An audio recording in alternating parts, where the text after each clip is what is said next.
Welcome to Cosmic Comics, Games and Collectibles, your zen of geekism. We carry comics old and new, magazines, toys, games like Pokemon, Magic, D&D. Want Godzilla, Ultraman, Star Trek, Ninja Turtles, Funko Pops? You'll find it all here. Shop our Cosmic Sound Room and pick up a record or two. Enjoy our Comic Coffee Lounge with a cup of Sasquatch coffee or a delicious menu item while geeking out over a super cool movie on our big screen. Come by and say hello to Maui. Cosmic Comic, Games and Collectibles. Superman loves us, and so will you. Hi everyone, Daphne Lage here. Join Nita Lanning and me on the Ragin' to the Vlogs show, where we talk about everything, nothing, and all the bits in between. Looking for hour-long conversations about indie comics, social media marketing, and crowdfunding, with the occasional rant and story time? Head on over to the Ragin' 2 channel on YouTube, Mondays through Fridays at 11 a.m. Eastern to join in the chat. Hit the button.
And good evening, everybody. I am RJ Carter, Senior Managing Editor here at CriticalBlast.com, Chief Envelope Licker for Critical Blast Logistics, Myopic Proofreader for Critical Blast Publishing, and I answer the phones for Critical Blast Consulting whenever somebody needs some data wrangling or other assistance with their crowdfunding campaign. Few topics get me talking more about comic books and or literature than Lewis Carroll's Alice in Wonderland. It holds a very special place for me because as an author, the very first book that I had published by a real publishing place was Alice's Journey Beyond the Moon. And I put so much research into that I got into the head of Lewis Carroll, a.k.a. Charles Dodgson, to where it just never left. So when I saw tonight's project, I've already backed it, guys. So you got to follow me up now. I'm not going to back it on the show. They've already got my money. It's a done deal. So please welcome with me to the show Pete, Russell, Matt, and Stoney. Gentlemen, I'm throwing you all into the pit here. Hi. Welcome. Hello. Hey, how's it going? Hello. It's been a blast. It's been a fun day. Time to cap it off with a little liquid refreshment and some comic books. It's Nice. a way to end any day. Indeed. Sure.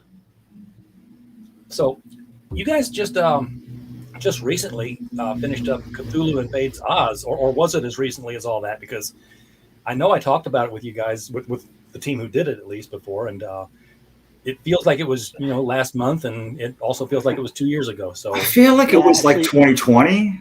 Yeah, it was just about 2 year ago. Yeah, it was the tail end of 2020, and we managed to get it printed very early 2021.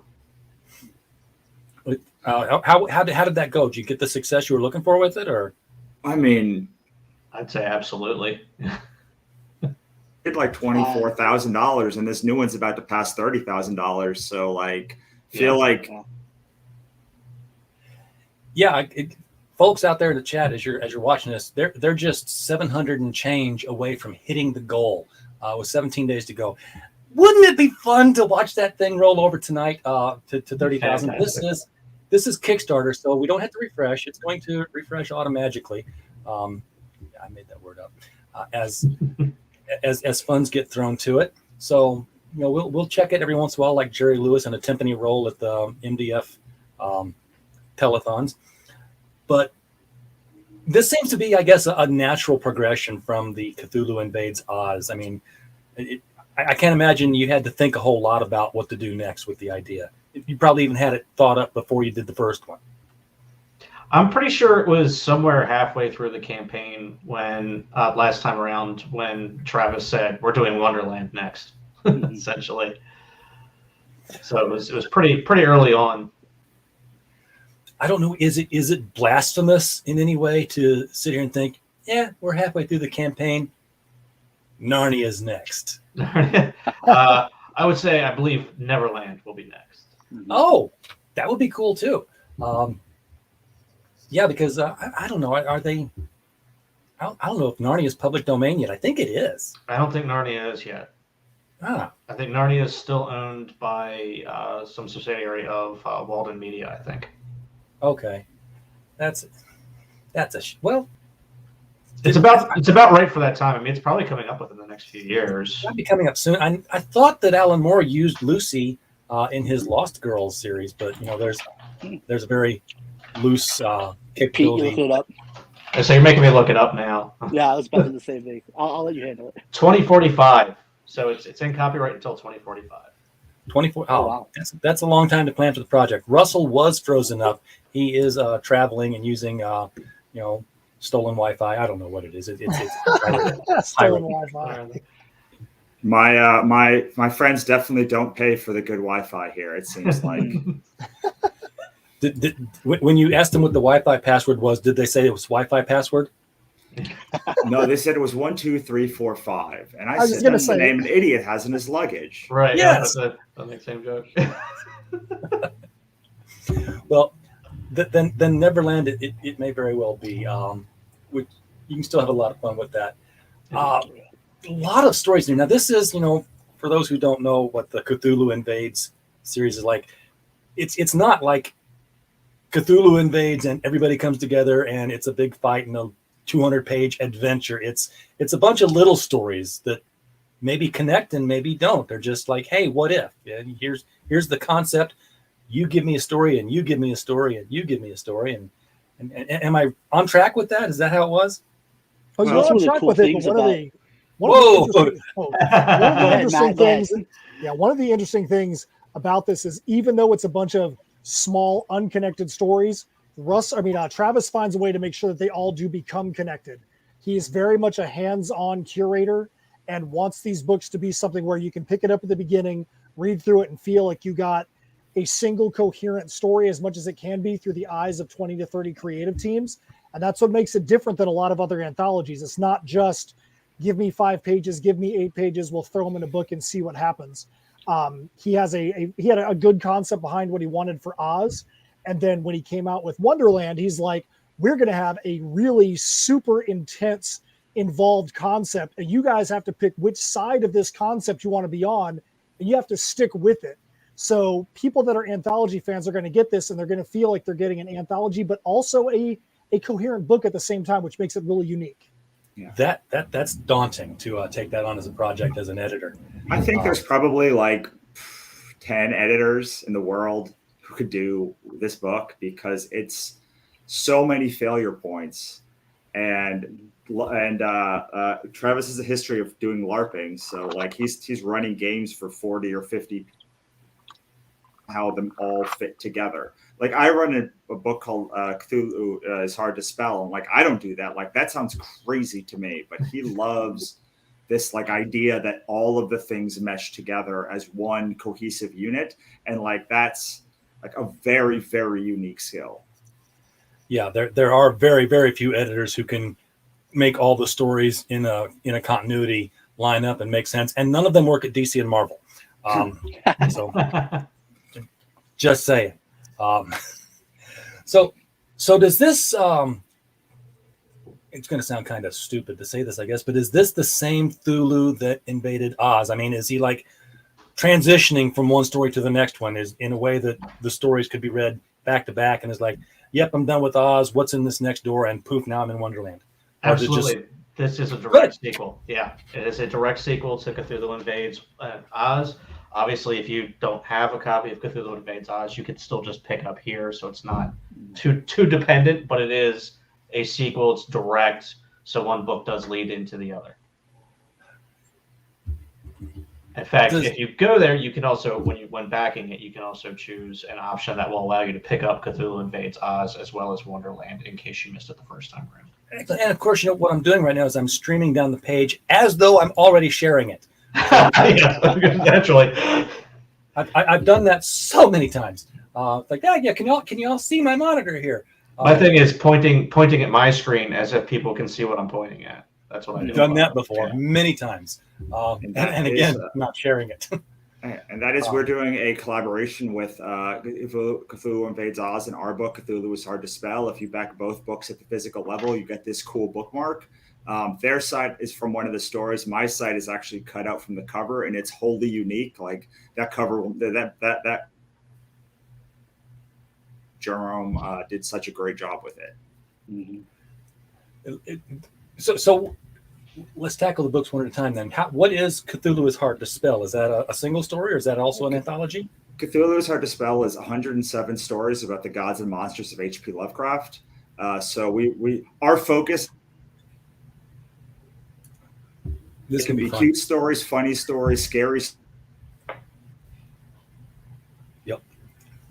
Yeah, I don't know if you can hear us, Russell, but you are breaking up an awful lot. I can say that they're generally, from what I remember, they're not connected stories, but they're all about the kind of various gods and monsters within the Cthulhu.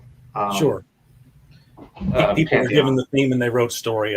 Indeed, and the theme of this one, of course, is them kind of going up against the old gods and monsters of Earth. So I can say, for example, there's one story I know very well in there that was written by Heather Gibb, Travis's wife, in which they actually battle it out. The kind of old gods of Earth and Cthulhu and some of his minions battle out over the course of Family Feud.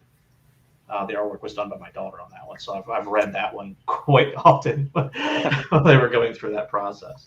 Pete, was this volume 3 or 4? This is volume 3, so it's a trilogy, and this is volume 3. Yes.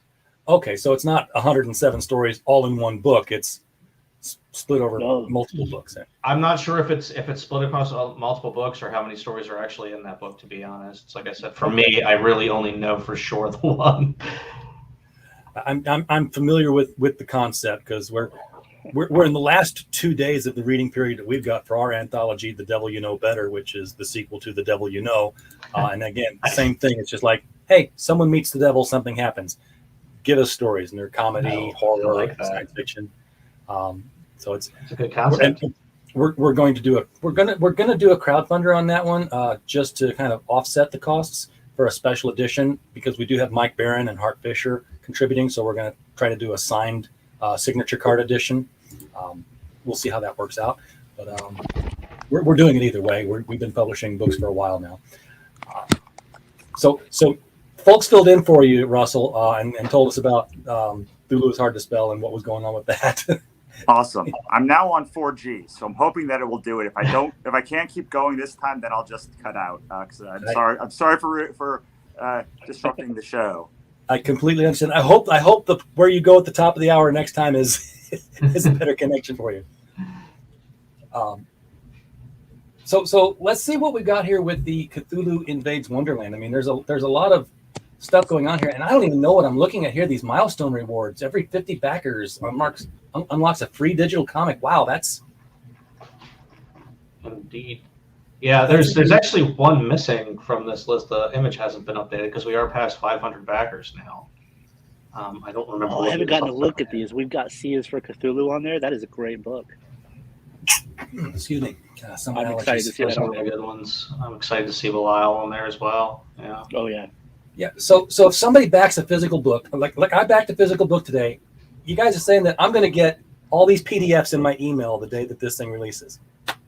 Yeah. Oh, I mean, before, like as soon as they'll probably be very shortly after people fill out their surveys. Wow. I got a hell of a better deal than I thought I did. And I was pretty happy with what I got. Yeah, it's one of the things that Travis tries to do in every campaign is like provide the most value to the Kickstarter backers. You know, many campaigns, they kind of treat Kickstarter backers as like white whales. They make the book more expensive than it will be on the retailers, and they don't add a lot of like cool value to the book. And what I love about working with Travis is he really understands that the backers are on Kickstarter are precious, and like they are unlike people who buy any other time. He tries to reward that with like the coolest options and the coolest books, and making sure that even though you may have to pay for shipping or something like that, that makes things a little bit more expensive, as opposed to buying it on Amazon. You'll get your value by like getting free books and getting upgrades and getting all sorts of cool things that you won't get anywhere else ever again. Mm-hmm. Well, you don't have to update this one too quickly because you're only 19 backers away from 550. So maybe you'll update 2 covers. And you guys are prepared to add another 11 books to this thing on top of what's already here. So if you get, 1,000 backers, looking at 4 times, that's 24 books. 1, 2, 3, 4, 5. It's 20 books. I counted down there. That's 20 free digital books, folks. If all you got to do is just back the book and get one. And I mean, it doesn't sound, based on how fast the campaign is funding, it doesn't seem that out of the realm of possibility that it will hit all 1,000 backers by the end of the day. Yeah, absolutely. Because these things, they really spike on the last few days. Everyone comes in, especially Kickstarter, because Kickstarter waits until the end to take your money. What is Frog G not? I thought Frog G was a mod on this thing, dudes. I am so sorry. Let me see if I can't make that happen right now. And I just did. Miracle boxes, mother boxes. Jack Kirby invented the future. See, George asking which option gets all the digital books. I believe that actually starts with the digital backings. I believe it does not. It's not just the physical ones. Yeah, I'm pretty sure that's if you back at any level, you get those digital. You get the digital books. Yeah, sounds right. See, yeah, it doesn't have any. Doesn't have anything. So like literally $1, and like people don't appreciate how important $1 is, because when you pledge at any level, the people who are following you get notified, and so like $1 could very easily become $50, $100, $300 is like your friends and family like splinters out and they see the project, especially something like this that is really unique and already has a built-in fan base, 2 built-in fan bases. Like there's a pretty good chance absolutely. Either you love Cthulhu or you love Wonderland, or you love both, like me. I'm like you.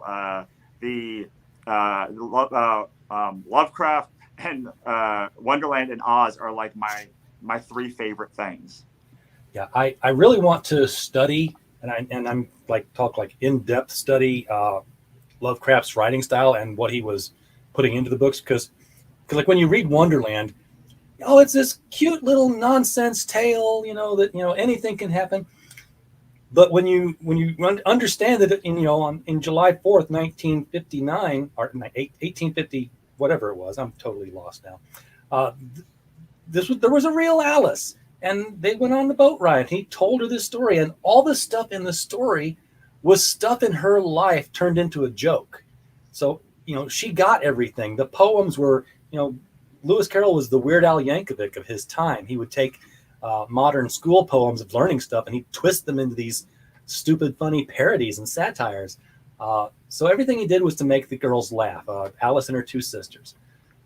Well, it's really a cool differentiation between Lovecraft, who had no comedy.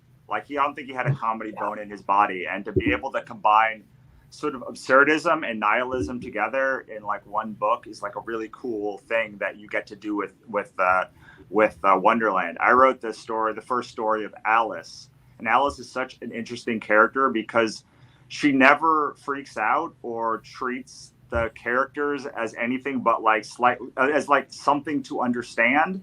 And when you have a character like that going into Lovecraft's world, where Lovecraft, there's all sorts of monsters that are very, very scary and very, very out to destroy your brain. It's really cool how you take Carroll's writing style, and specifically Alice, who is my favorite, and you bring her into this Lovecraft world where instead of Lovecraft's monsters breaking your brain, she just kind of looks at them that's very peculiar what's happening right now. And it makes that conflict feel even cooler. Yeah, because she was always curious. I mean, it's part of, you say curious to people, and suddenly it's, the first thing they can think of is Alice, curiouser and curiouser. Now, with the exception of Hatter and Hare, Wonderland and Looking Glass Land were two completely disparate places, entities and such. Do you mix and match from the two places, or do you totally strictly stick with the Wonderland characters? There are some overlaps with Through the Looking Glass and what Alice found there, for sure. There's at least a few stories off the top of my head. I think when you start to scroll down the page, you'll see quite a few of the stories listed. So you'll see some that were in Looking Glass as well. Okay. I think the White Queen for sure is in this. Yeah, White and Red are both in there, as well as the Red King. George, I think the answer that you're looking for is yes, the $12 one option, $20 another option. What the $12 option is Cthulhu Invades Wonderland, and when you get that, you get all of these digitals. The $20 option is for Cthulhu Invades Wonderland and Cthulhu Invades Oz, which was the previous project. Either one of those, you're still going to get all the other digitals that are listed here in the stretch goal, in the Milestone Rewards. So you'll get one extra digital book, big digital book, if you take the $20 version over the $12 version. Am I? Yeah. It's really cool. The Oz one is really cool. So I highly recommend you pick up both, because the way Dorothy interacts with the world is very different than the way Alice interacts with the world, and the way that the Oz books are set up, even though they are also absurdist and existentially kind of similar to Alice, the way the characters interact with the world is so uniquely Ozian, and seeing it against this other book that is completely Wonderlandian is a really cool juxtaposition. And also you see what complements, you see what is and you see what where they differentiate, and you get to sort of I think one builds on the other. I mean, you don't have to read one to read the other, but I really think that a lot of the same creators are back. You see them deal with different aspects of the Lovecraft world, and different aspects of Oz and Wonderland. It's really cool to see how it builds one on top of each other. So I think you should pick up the second one, but Wonderland is very good on its own. Yeah, Dorothy was very much of a this is a wrong thing, I need to impose my will on it and correct it. And Alice is okay, whatever, that's neat. Yeah, I think she's more like aggressive, definitely aggressive. I just finished reading the first 14 books, and like has a very strong moral center and is willing to impose that moral center on everyone that she touches. Yeah. If you read all the Bond books, the one thing you have to come away with at the end is that Toto's a dick. because Dorothy finally asked the question, "Hey, the chicken can talk when I bring her here, but she can't talk when I take her home. How come the dog doesn't talk?" And there was like, "Are you sure he can't?" She's like, "Can you talk?" And he's like, "Bye," and runs off into the cornfields. And he could talk the whole time, and he kept his mouth shut. What's really interesting about Oz is that Frank Baum, because there were 14 books, he literally by about book 5 just starts taking things out of the letters and trying to make a book about it. So like he's literally like getting letters from these children and like constructing a story based on what they are doing, like kind of like a Mad Lib, but for Oz. And you can kind of tell it too. Like it's very odd, like the stories that he is in. But like just like Carroll wrote his books for like his 1 or 2 people audience, like Oz also was kind of co-constructed with the audience itself, which I think is really, really interesting. But you also have in Oz that there's different main characters, even though Dorothy ends up coming back again and again and again and again and again. The stories aren't always around her. Yeah, there were plenty of stories where Dorothy wasn't there at all. It was just, we're visiting Oz and dealing with the characters who already live there. Sort of off topic, but on topic. Have any of you guys read the Captain Carrot miniseries, the Oz Wonderland Wars? No. Can't say that I have. No. Okay. I don't Well, think so. if you It does find the sound Captain familiar. Carrot Showcase collection, it's in the back of that, but it was a beautifully drawn and illustrated. Captain Carrot and his amazing zoo crew intervene in a war between Oz and Wonderland. And it was a 3-issue miniseries. Thick books, too. Alice was not in it. I was very disappointed. Dorothy Gale shows up at the end, but no Alice. So before we get into all the other stories that are in here, let's go top to bottom, and each of you guys tell us what your contribution is in this anthology. And we'll start with Pete. Sure. So I am the writer of a story called Henches, which is a story about the 4 of spades and some of the other various spades that are pressed into service to protect the shrubbery. The kind of hedgerows with roses all over them in there. I'm also the father of an artist of the Dormouse story. Oh, cool. And I pull kind of second duty as a proofreader. So. All right. Matt, how about you? So my name is Matt Knowles. I am a co-writer on the story Tarts. It's about the Knave. I co-wrote it with Stephanie Cannon and with the art from James Sims. So the Knave is accused of stealing tarts from the Queen and is put on trial. One of the cool things about this book is it's not just, the characters from Wonderland versus Cthulhu. You've got one group of Wonderland characters on one side, another group on the other side, and you have the Lovecraftian monsters in between, and the characters are deciding which side they're going to align with. And we were able to take the Knave and put him kind of in between. Hey, you know what? You want to put me on trial? You want to accuse me of stealing tarts? Well, maybe I don't want to be here, and so we got to turn him into kind of a spy, a double agent. Oh, very cool. Now you just mentioned the Lovecraftian gods, as in plural. Does that mean that Cthulhu's not the only one here? We might see folks like Nyarlathotep and other elder gods. Yeah, I'm pretty sure that at least Hester shows up and some other of the gods. Yeah, but like Cthulhu is like the brand, right? So yeah, he gets all the good press. Yes, that's true. Yeah. All right, Stoney, where do you come in? My name is Stoney Williams, and I wrote a story about the Walrus and the Carpenter. And we check in with them and what they've been up to since they committed mass murder, and how Cthulhu invading their universe affects them. Well, Cthulhu should be very, very careful of those two, because they have been known to take out sea life quite effectively. That's true. I love the story. Ben Humanick did the artwork, and he just blew me away and really, really knocked it out of the park. So yeah, I'm excited to get people see it. Very cool. And Russell, with the good Wi-Fi now, you said that you had started out with the initial Alice story, I think. Yeah, so that's the first Alice story. Travis, I've pulled back on doing anthologies, a lot of anthologies, because it's a lot of work. And but Travis messaged me and asked me if I would do Alice. And like, Alice is my absolute favorite literary character of all time. Dorothy is number 2, but Alice is number 1. And like, I literally could not say no, because he was giving me like the open. Alice falls down the rabbit hole, sees that all of the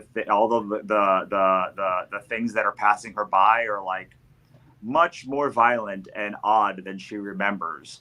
And then she actually, she gets into Wonderland.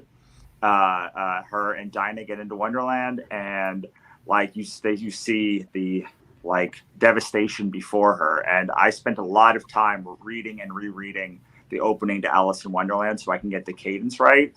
And so the other writers who wrote Alice as well would be able to like mimic what Carol did. Like, it was easily the most research I've ever done for something. And that's my story with Claire Donahue, just passed. And yeah, it was great. It was great. It's called Down the Cthulhu Hole. And like, I could not be prouder of our contribution to the book. Now this is a slightly older Alice, or? Yeah, slightly older. What was she, 12 in the original book, something like that. She's like 16, 17 now. You had to age her up a little bit because she goes through she goes through the ringer in this one. And so yeah, we put her, 16, 17 years old. That definitely works. So you got 3 different covers to choose from in this one, and when this says hardcover, you mean hardcover. You mean knock on, make a noise when your knuckles wrap it. Absolutely.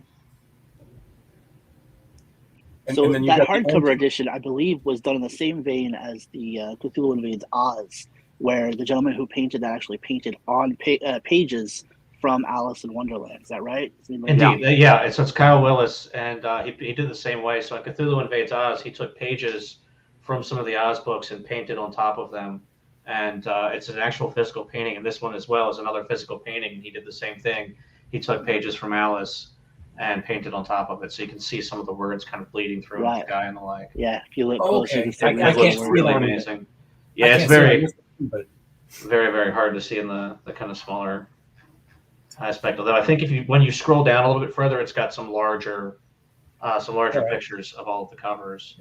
I think I grabbed the standard edition because I always loved the look of her coming down the rabbit hole and floating like that. And of course now Cthulhu's right on top of her, just about to get her in that one too. So, so what is the Orange Cone exclusive softcover? What does that mean, exclusive? Because it's a Kickstarter. Is there another option for these books after? I'm pretty sure that is the one that you can only get if you are part of Travis's Substack. Ah, okay. So you have to prove yourself when you want to back this one. Yeah, exactly. Which I Thank think you is a so really much, cool George. idea. He's doing it for most of his campaigns now. Where he'll have like one that you only get if you're part of his Substack. Substack is taking over things here, so that's I never thought anyone would incorporate it into their Kickstarters that way, but hey, go for it. Make it work. I mean, you can see how cool the covers are to the first volume too. Those are all the Oz covers. Oh yeah. He's stomping through the poppy field here, and yeah, just the massive size. I love this direct market cover here because you can just see how huge he is walking. He's kaiju all the way. One of the cool things right there about that exclusive soft cover is there's a glow in the dark version of it as well. And people lose their minds at conventions when you got the glow in the dark cover at the on the table, because of the entire set of his wings and his body, everything on Cthulhu on that cover is completely glow in the dark. Yeah, I don't think I have any copies of that left personally from selling them at conventions. And I mean, I've attended 2 conventions since we released the book, and they just sold right out. you have like a black light shining on it at the table to? All I have to do is point out that it's glow in the dark, and they're just like sold. Yeah. you just have to say, see all this stuff right here? Can you feel all this stuff right here that doesn't feel like the normal part of the cover? They're like, cool, that's good, let's do it. Yeah. And so here's the close-ups that you can see of the three covers. Right here is the standard cover. Again, now who's the artist on this one? Give credit here, because it just says standard. Gosh, I don't remember. I feel bad about that. The only one I can remember is Kyle. That's because he did the other hardcover. All right. Well, here is the exclusive for those on the Substack, the Orange Cone exclusive. This one obviously has a Tim Burton influence to it because it's using that weird little font that accompanies all his movies. We call that the Pictionary cover because it literally is like Cthulhu. He's actually invading, and then it says Wonderland at the bottom, so it's like conveys what the book is very pictographically. Yes. Yeah. It lives up to its name. And yes, now you can see, folks maybe not watching the video, but if you go to the Kickstarter page, you can see the words leading through. You can see the seams of the pages. This is a very unique look to this book. It's cool. I think it looks like the Swamp Thing there, which I love. He does. Yeah. He very much looks like Swamp Thing, and he's carrying, he's late. That's right. The invasion is behind schedule. What became of this original painting, dare I ask? I believe it's still in Kyle's possession currently. I think I know someone the Oz is one was purchased. Yeah. And I think the same person is possibly trying to purchase the other as well. But I think it will go for sale at some point. I just don't know when. I don't think it'll be part of the Kickstarter, though. Yeah, because not only is the text showing through, but the John Tenniel images also, the classic Tenniel drawings, woodcuts, I believe he did. Indeed, yeah. Yeah, that's gorgeous. 200 pages of glorious comics. 35 stories. Okay, so I don't have to ask you guys any questions. It's all right here. There's quite a bit of information on this Kickstarter page, which is really wild. Yeah, and so the nice thing is like he has the stories, then he has these interstitials that like move the story along, and like then he like goes through he jumps in time. So there's like some of the stories are one pagers, and then some are considerably longer than that. But like some of them are pinups. There's just so much variety in what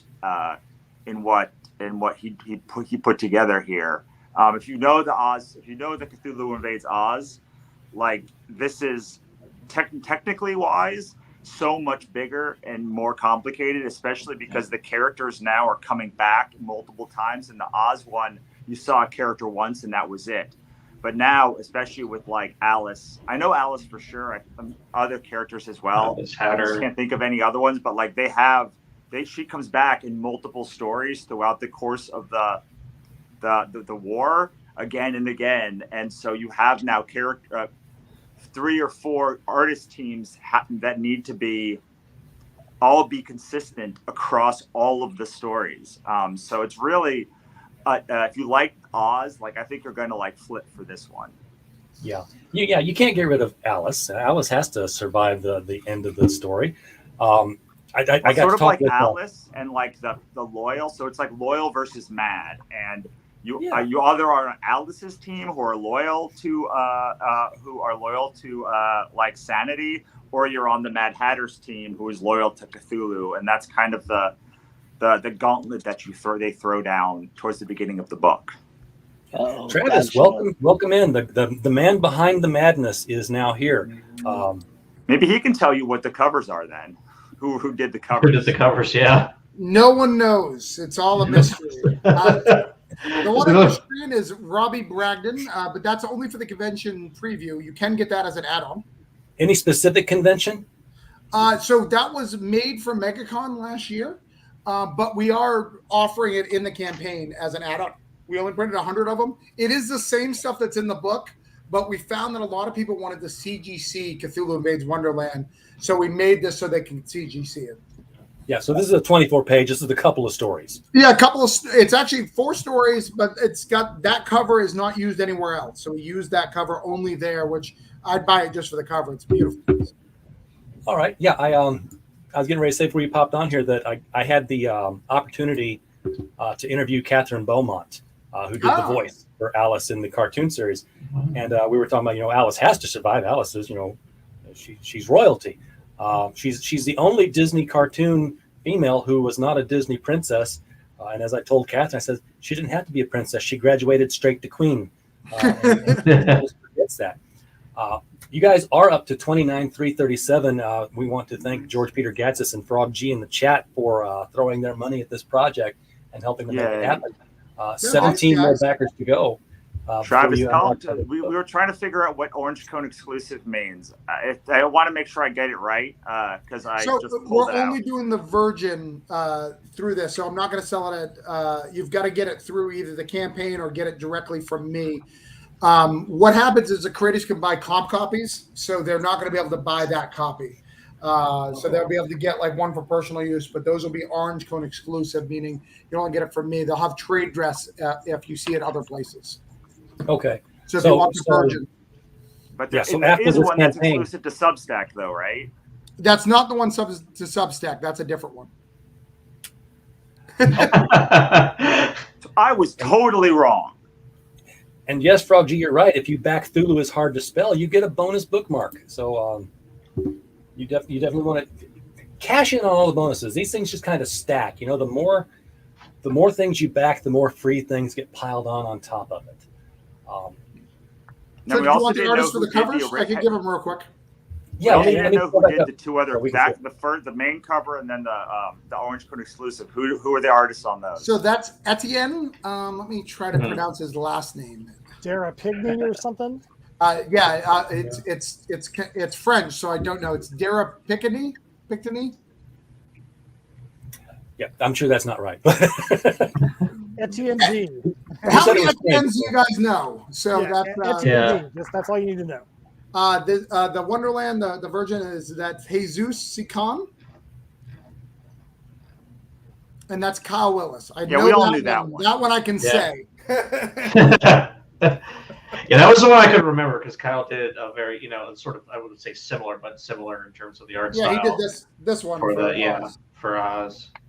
And all right, what else did he? What about the cover for that? The original for that one? He was asking about that too. Is that available anywhere? So yeah, you get that as a as a add-on. So you can get that as an add-on as a $20 just for the the preview, and we only printed 100 of them.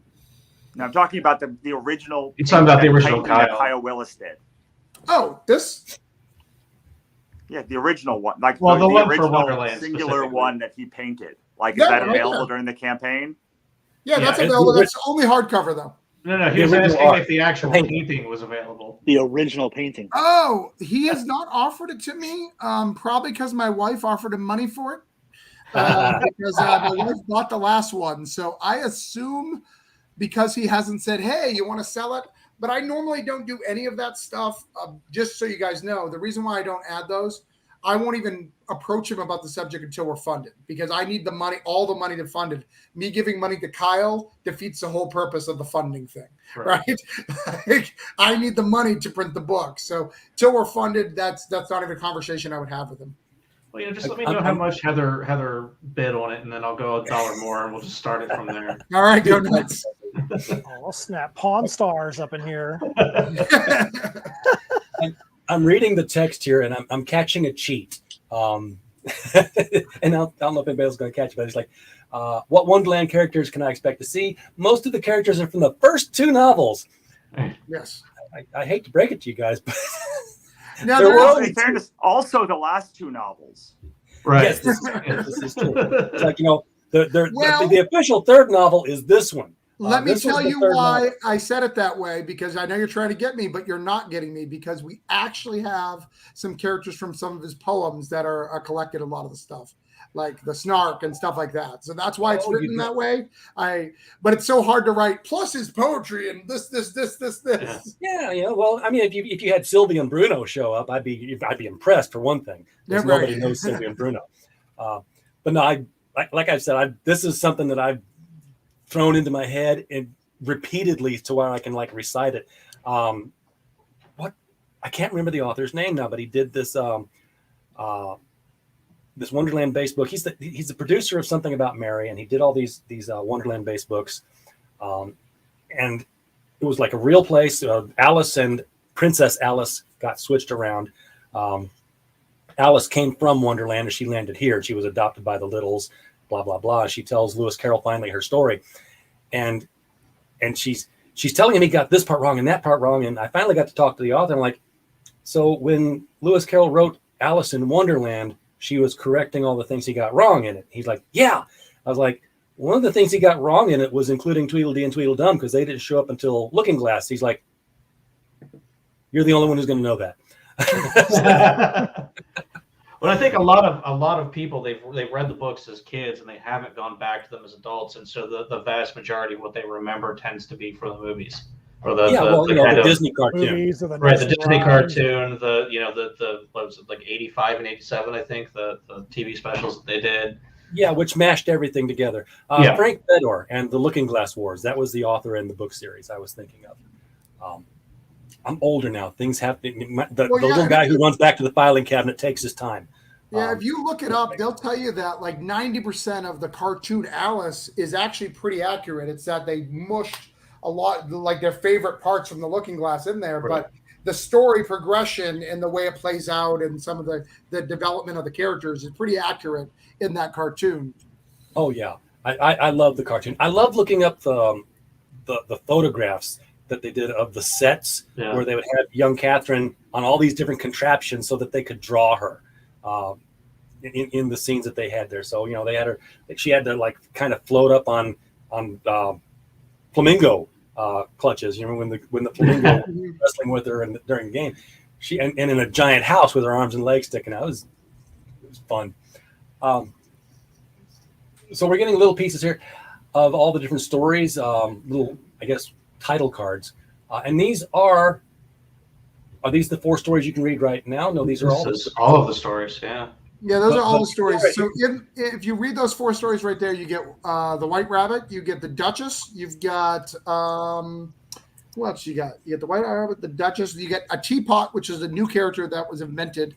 The teapots come to life, kind of like Beauty and the Beast thing in there, which we thought was fun. And then you get I don't remember the last one off the top of my head. I don't know why. we could. Oh, 4th one. Let's check it. Well, this is the convention exclusive, the digital of the convention exclusive. Correct. So. Yeah, you could read the whole thing. And Mad Hatter. I can't know why I can't forget that. I had her. Yeah, my favorite. One of my favorite characters. They're all my favorite characters. Even the giant puppy that nobody remembers because he just kind of wandered onto the story and then left. One of my favorite characters. So these title cards here, these I don't know if they're offered, but these would make a great little postcard set as a stretch goal. Oh, that would be great. That's a good idea. Just saying. That's an interesting idea. Yeah. Because I know people like trading cards, and these are laid out more in a larger size, like more of a 4x6 postcard set. You could even print them as postcards with address on the other side. Greetings from Wonderland. Sure. We survived. Cthulhu invaded my Wonderland, and all I got was this crappy set of postcards. Travis, you need to hire him to do some marketing for you. That's good, right? Hey, you up. That's what we do in the consulting side of this business here. When I rattle through all the stuff we do, I'm like, I remember when we did the Oz interview. Stoney and I were here, and you were trying to stump us, and they all were like, "Travis, we need you quick." I'd be hard pressed to stump anybody on Oz because all I know about Oz is that if you've watched the movie, you don't know the book, right? Because the book was so much thinner, but wow, there was a lot in it. Right. The flying monkeys were rescued from the rule of the queen. You've got a beanie that you got to put on your head. You got to say hello, hello, hello, and it's a weird book. The Oz books. It makes Wonderland make sense. I like the different art styles. I think this Cheshire Cat set your teeth on edge. It's very painterly. these thick lines here, very independent comic style. Yeah, I almost didn't even see the cat over here. I did that on purpose. Like in the comic, she's actually way brighter. I actually picked one dark because she has a unique look, and I really want people surprised. Well, it worked. And here she's purple, like like the Disney one. How much of this is done? All of it. Yeah. All of it. So you're just waiting for the campaign. We're lettering, but yeah, all the art, 100% of the art's done. So there's going to be no wait at all. June 22nd. June is probably you could probably beat that date unless you want to build in time to jump over to Indiegogo after this. Well, it's I'll probably jump over to Indiegogo, but it's more the paper shortage. Depends on the paper shortage. We're printing we need a lot of pages, so I'm worried about that. So June, I think, is pretty estimate. In fact, actually, I was really doing the math. When we do the signatures, it's probably going to be closer to July. I'll probably say that it'll probably be the beginning of July, but it'll probably be the end of June because I got to get everybody together to get the signatures and come to Melbourne to sign it with me. Melbourne, Australia? No, Melbourne, Florida. So okay, about that could have been harder.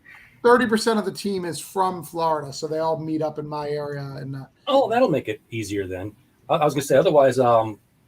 What you could do if you have a distributed team for something like that. One of the things I've done with books from Telos, where they wanted me and the artist to sign things, they just sent me the front page, right. And I would sign it all and send it back, and then they would bind them into the book. Interesting. Because they were in Europe, and that's where the artist was, and I was here, and it was just cheaper rather than sending all the books and shipping them back. Right. I like that. I'm looking at Dormouse Reality of a Dream, and I want a bowl of Lucky Charms. I'll tell you, in that case, this is the one that I know a lot about because the art in this story was done by my 16-year-old daughter. In fact, it's great stuff. And she was going for sort of somewhere between Looney Tunes and kind of the 90s Disney afternoon cartoons look. Yeah, it's and I don't mean this degradingly at all. This is cereal box mascot art. Yes, for sure. Absolutely. It's very, very cool. And how old is she again? She is 16 years old. Is this her first published work? This is not her first published work. In fact, if you open up your copy of Cthulhu Invades Oz, she has the first 4 pages of artwork that she did when she was 14. She did Dorothy. She did Dorothy in Cthulhu Invades Oz, in fact. Emily is a grizzled veteran. Yep, she's had a few covers and a few pinups over the years as well. She's just a few more books away from having comics break her heart. So now I've got to go back and up my pledge to get the Oz book as well. Oh my God, you got Humpty Dumpty in here. I love the Humpty Dumpty look because this is totally different from any Humpty Dumpty I've seen. This is more of an egg foo Hugo Strange look to Humpty Dumpty that I've never seen. And he's gonna jump. He's gonna jump. Oh, so much fun. Now, spoiler, he jumps. Yeah. I hear it takes a lot of people to even try to put him back together. Right. That's what I hear. You've been listening at doorways and never mind. I'm not going to go into that speech. This I had not expected, and I should have, because it's the most obvious freaking thing of the whole thing, and that is Cthulhu versus the Jabberwock. That's one of my favorite shots on this page. It's really cool. I mean, this is your Godzilla versus Ghidra of the book, and I can't wait to get into that. That was one of the first things that people did this. They're like, so how many kaiju stories are you allowed? What do you mean? Well, if anybody can eat this, Cthulhu's big, we can make this happen. I was like, one. We're allowed one. Well, here it is. Because the Jabberwock was a poem. Nobody actually met it in the book, by the way, but it could have been there. I spy a knave. That's Matt's right there. Yep, right yeah, there. there's your Knave of Hearts. From some of the art from Tarts. James Sims did a great job really making that thing colorful and ethereal in the style that he did. Oh, absolutely. Yeah. Yeah, I never knew what a knave was I mean, king and queen. I'm like, what's the name? I know that's got to be the jack for the hearts, for the card suit thing. But I'm like, what role do you actually play in this government? I have no That was idea. interesting when we our original thought was we wanted to take one of the bigger characters, and our pitch didn't really work out for what the book was, and we're like, okay, let's go the opposite direction, and let's pick the most interesting, obscure character that we possibly can, and find a way to make him into something cool. And when we saw the name, we're like, dude, we don't have to do much to make this guy interesting. He's really interesting. He just doesn't get a lot of press. So it was a fun little story for us to be able to write and put together, and we're glad that it came together the way that it did. Yeah, I like the little heart eye patch he's got. It's sort of evocative of Jack of Hearts of the. Anyone remembers that Marvel character? No one does. He actually just came back in She-Hulk. Oh, did he? Okay, Yep. well, somebody remembered him then. Mad Hatter, I Hatter. I think you've already alluded to the fact that there's going to be factions, divided sides, and Hatter's going to be leading the side of madness, and madness is what Cthulhu and Lovecraft is all about. Hatter can have his own mountains now, named after him before he gets there. No one gets my jokes. I'm sorry. I like the look of the March hare here again. This is it looks like. I mean, it's not Tennille's style, but it looks like Tennille's hair, if that makes sense. Yeah.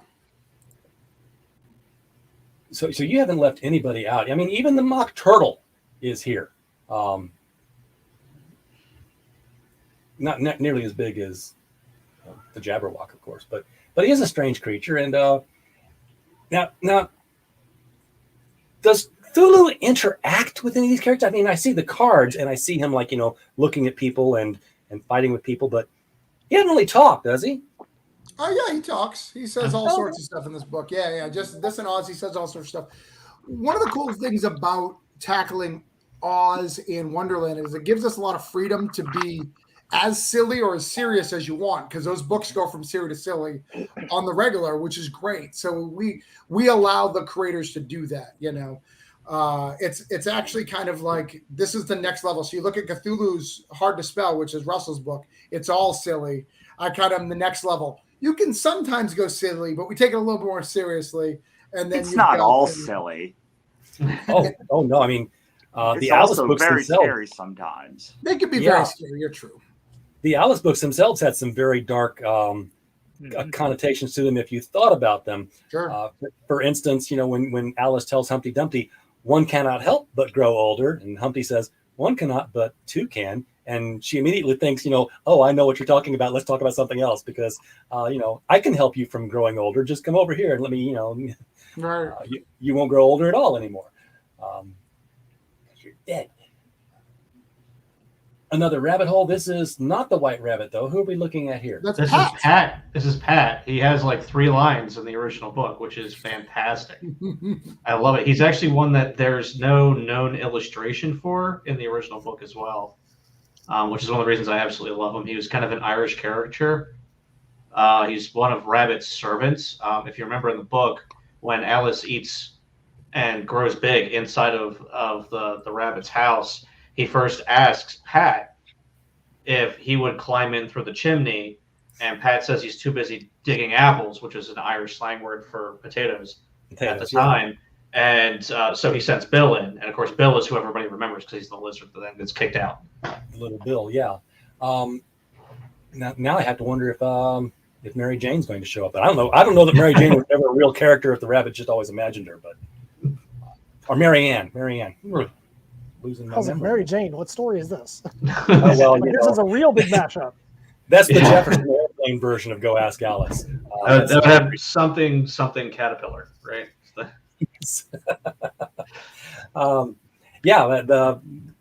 Again, the caterpillar that with his hookah, that wasn't just he wasn't just vaping. We think that Alice is safe because the Queen of Hearts never really took off anybody's head that we know of. But here she is not. Now it looks like you're kind of borrowing her head style, if not her head size, from the Tim Burton movies again here. Yeah, it'll jump around. One of the things that we do write a disclaimer in the little beginning of the book is everything is from a perspective of the character, so they may look different in some stories for that, but most of the time they look consistent because it is one narrative. I'm just impressed by the way that you guys came up with the pairing of characters with Lovecraft characters. I would not have thought in a million years of pairing up the Red King and the King in Yellow, for instance. That's brilliant. I want to read that story now. Just looking at these panels, I want, especially since the Red King is dreaming, and what's Cthulhu doing but deathlessly dreaming. As someone who wrote it, it's pretty fucking epic. Yeah. Okay. Yeah. He's the guy, guys. I know it's 8 o'clock. I'm trying to. It's 8 o'clock here. You're good. There's a lot. But there is a ton here, and look at it. There's a manga style story here with Tweedledee and Tweedledum. You've got your Disney style story with the teapot spilling tea. Hope the dormouse is not inside her at this time. That could be weird. And then you have two artists doing the Tweedledum and Tweedledee. So it's two artists with the same story. It's a part 1 and part 2. So we did a part 1 and part 2 of that one, which I thought was pretty interesting. And I can already tell that something happens to one of them that is horrible. Yes. I can only imagine that they split. Each one takes a side, and things happen. The Walrus and the Carpenter. Love this rendition of them here. By Stoney, by Ben. Ben did the art. But, yeah, he just really blew me away. We went through a couple of different designs for them, and that's the one we landed on. We both really liked them, and it's just exactly what I had in my head. It's really cool. Stoney, when you write poetry and when you're trying to follow the cadence of something that Carol's done before, do you find that it's real hard to get that cadence out of your head once you're done with the poem? Because I've been there. Like, yeah, it's like, I'll finish something and then I'll be like, go out the door, and she'd be like, "Where are you going?" It's like, "I'm going out into the store. I'll be back in the afternoon." It's like, wait a second. Yeah. Stop.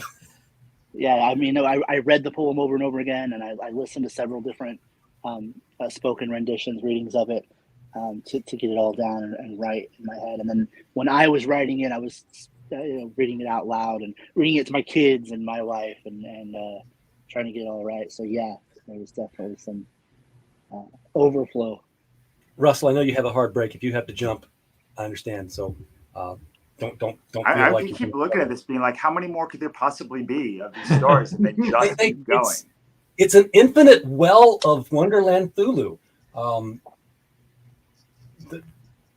This white rabbit here, he looks like he's more of a fighter than the timid little rabbit you're used to. The White Queen, this is not an image of her I'm used to seeing, so I'm liking this. I like the tall crown. And then, wow, okay. This is a more realistic version of Alice. Again, she's in her later teens here. We don't get a Zenoscope Alice. I'm sure that's not going to happen.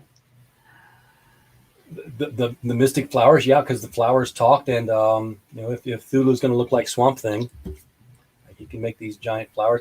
Come on, it's got to. Okay, I'm not going to be saying this when I'm reading the book. Come on, it's got to end somewhere, because I'm going to want to keep going. And then it says right below that picture, but wait, there's more.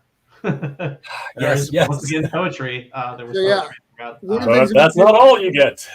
It's very important when we do these books that we have poetry, because I think poetry kind of fits the mood and the way we do things. So we have beautiful poetry done by David Greshel. Everyone who read Cthulhu Invades said that the poetry added to the experience tremendously. So we have that again. Yeah, the only time the poetry never helped was Lord of the Rings. It put me in a coma when I tried to read it. Yeah, so here are all the rewards. The tiers. I'm going to just skim through these because we've gone on so long here. But you get your Oz digital and your Oz and Wonderland digital. $20, you get both digitals and all the digital rewards that are coming with every time you add 50 more backers to this thing. So please keep backing and tell your friends to back, and the more rewards you will get when this thing fills out. You'll also get those digitals, of course, if you get physical rewards. We did tell everybody that if you were a digital backer, you got the digital rewards, Travis. So You do. okay. I was just saying that was a consensus that we came to. We made that decision for you. Thank you. So $29 you get. It looks like you get both. Tell me what I'm getting here. $29. You get the physically and the digital. So you get the digital copy as well as the physical. Okay, that's the one I backed. Yeah, for $35 you get the digital, plus you get auto commentary with it too, which is kind of a neat thing. We go through the book and do some audio commentary, which is kind of cool. Yeah. So is that like an MP4 and you have to like queue it up and just kind of like? No, we'll do it. We'll do it live. We'll do a video just like this. We'll do a StreamYard, and I'll have all the guys come in and out of their stories. Oh, sweet. That'll be fun. $49 you get Oz and Wonderland physical and digital, so you can catch up and see what happened before. $55 you get them in hardcover. Seriously hardcover, not just physical prints. And this also comes with you got a special poly bag that they're coming in. Stealing my ideas then, aren't you? Yeah, a poly bag of metal bookmark and hollow stickers. So you get some stickers, you get a poly bag, you get some extra goodies, and the poly bag. Very cool. Yeah, we poly bag everything that we ship for people here, and some of them like to have it printed. And I love the you used the convention cover here. Yep. It's almost like Alice in the 60s. She's poking that little flower into the barrel of the gun. Sure. I'm sure that was what was being used as a mental reference there for that. But, and this, if you want both hardcovers, you get that. Yeah, and they're beautiful. It's $90 for both hardcovers and all the digitals. Collector's boxes. Whew. These things keep going almost like the stories do now. Right. So this is all going to come in this box. Correct. Yep.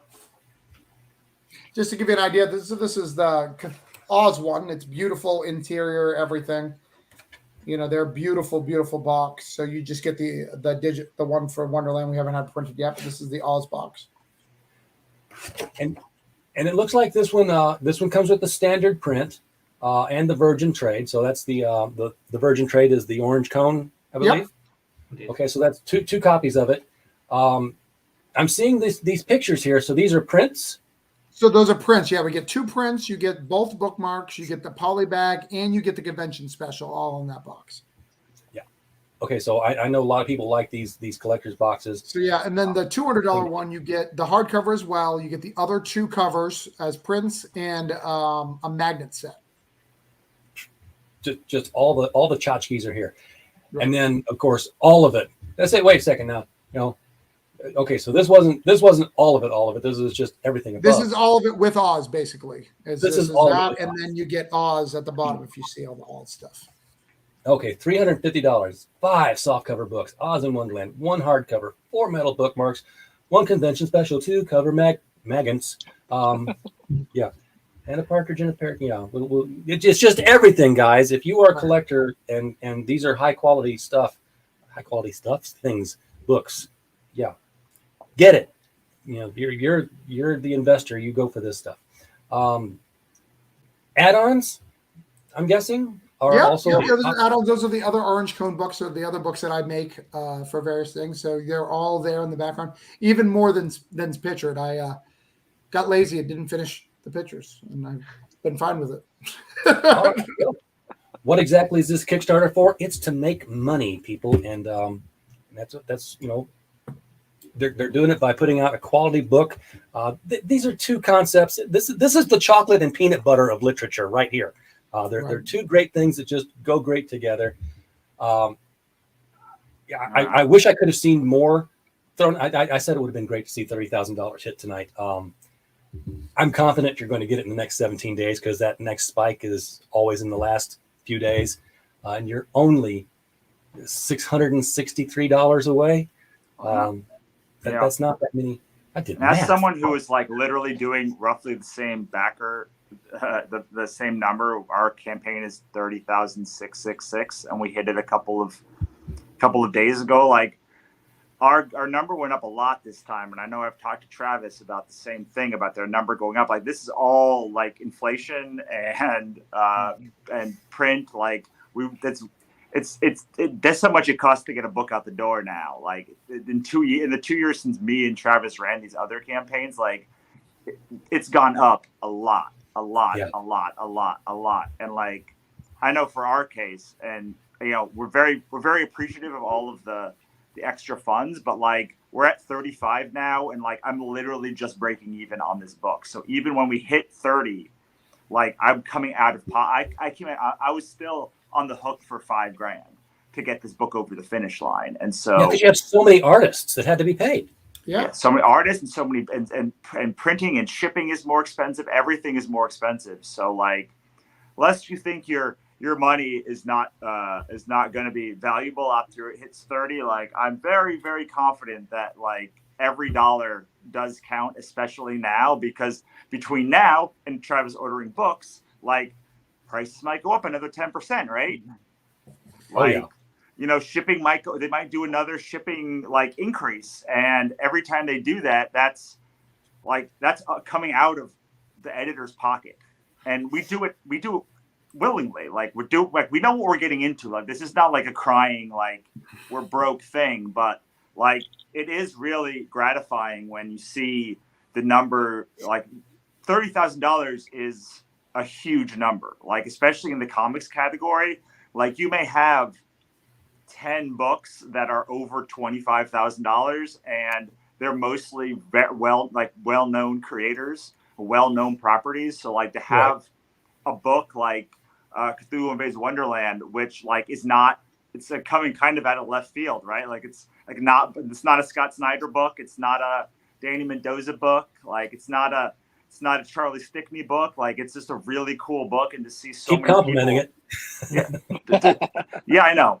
That's why it was in my brain, because like he did $25,000 or something today. Yeah.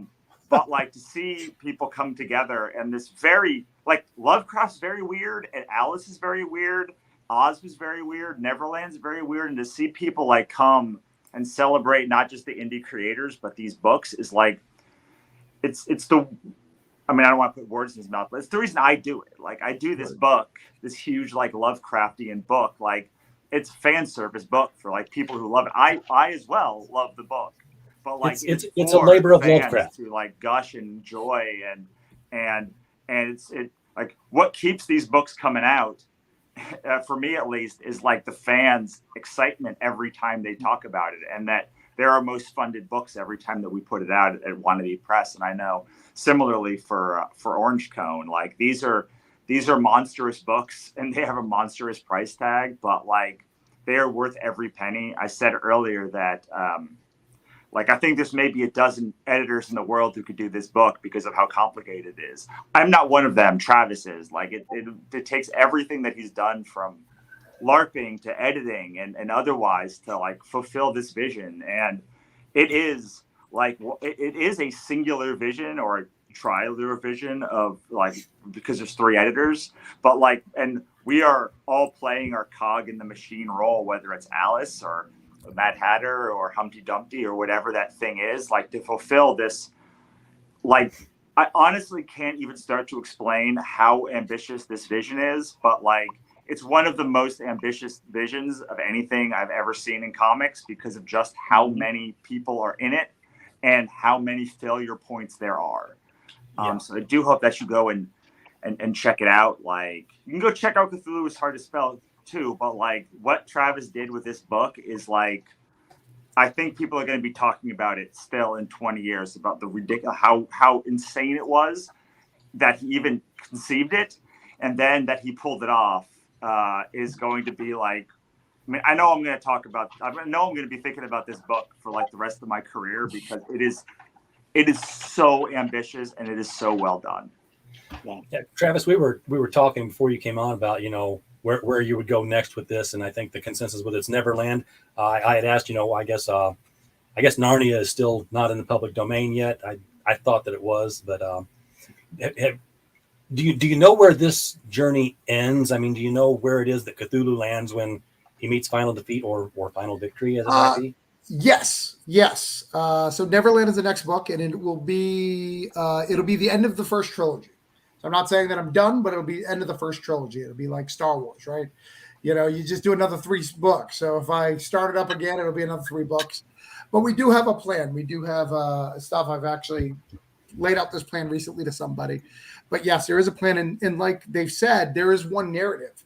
Oz, this is a sequel to Oz. You do not need Oz to read this one. Same thing with Neverland. It is a sequel. You do not need one to read the other. But it does help. It does help to give that. So we are building one narrative throughout these things. I just the way I see things. I don't tend to love traditional anthologies just because I want one story, and I hate it when you're reading an anthology and you're like, well, that story sucked, because that's somebody who like worked really hard to put their book in the anthology, and that story sucked. But if it's one narrative, you have to say the whole narrative sucks if you don't like one story, and that's way harder to do. So I'm doing it to protect my people. So Travis, I got to know, is your plan for Cthulhu Invades, is the end game to milk it till the Kickstarter stop funding? Is that the to Kickstarter stop funding? Maybe. I'm not lucky. We're not on Indiegogo, so we can't just go an additional 45 days, an additional 50 days, an additional 65 days, additional 1,004 days. You can't make that number just go on forever. You got to stop, on Kickstarter, which is what I like. I like the truth of it. I like to go, this is how much I raised. It wasn't over 4 years. It was over this 30-day period. This is what I raised. And then Indiegogo can have the leftover on the in-demand stuff. You're going to move it to Indiegogo for them? Yeah, I do at Indiegogo. I did one for Cthulhu Invades Oz. In fact, I just took it down when this one launched. So it was running the whole time. I will do it. And we raised, we got another 30 backers, 32, 50 backers over there. So it did well. We will give it over there. But it'll be after this campaign, after we get fulfilled, and whatever I have left over, I'll throw over there. Because I know that there's a different audience. I know they don't want to go back and forth. I completely respect that. I just, this platform works well for me. This is what I like, Is Middle Earth on your radar anywhere? That is definitely not on the stuff. So the things I can use is I can use Winnie the Pooh now, but it doesn't have Tigger, so I wouldn't. So until Tigger's available, I'm not interested. Grim Fairy Tales, we have all of them we could use. Oh yeah. We have Moby Dick, we have Pinocchio. There's a lot of stuff that we could do. But I think that the 3 that we've done, Oz, Wonderland, and the minute this funds, we will announce Neverland, and we'll start production of that and what that looks like. I think those are the 3 big ones. And then I guess I'll spoil it here first. Even these guys don't know it. My plan is after that, I'm going to do kind of a small novella called Aftermath, which will kind of mix the territories, kind of mix it up, like really putting in a melting pot and mix it. I don't want to do that in the individual books because I want someone who loves Neverland to be able to just pick up Neverland. I want someone who loves Wonderland to just pick up Wonderland and not go, what the F is Dorothy in here on every page, right? So there'll be a small novella at the end that it's 16 pages called Aftermath, which will mix everyone together, do all that. And then I'll start on the next trilogy, whatever that looks like. So you could have Dorothy, Alice, and Wendy comparing notes. Correct. All sorts of stuff. We'll mix those universes pretty heavily in that Aftermath book. But we got to get through this one first, get through Neverland first before we get to that. One thing at a time. All right. Gentlemen, I kept you longer than necessary, I'm sure. But thank you so much for bringing this very fun project on here. And when you go to Indiegogo and you want to promote it some more, I hope that you'll hit us back up. I could talk about Wonderland all night long, and you guys could talk about Cthulhu all night long. So we could turn a marathon promotion video here. Nobody would watch it. There's some great facial hair going on here tonight, guys. This is the beard's only crew here. This is my COVID beard. Just never gotten rid of it because the hair abandoned me up here. So I'm like, well, just grow it where I can. Guys, thank you so much for bringing the book here tonight. I do appreciate it. I'm happy that we got a couple of backers on here for you. I wish I could have got you 1,000 of them because I really like this idea so much. Folks in the chat, thank you again for being here. We don't have a show without you, so we appreciate your patronage. And as always, while you were here, we just hope you had a blast. Good night, everybody.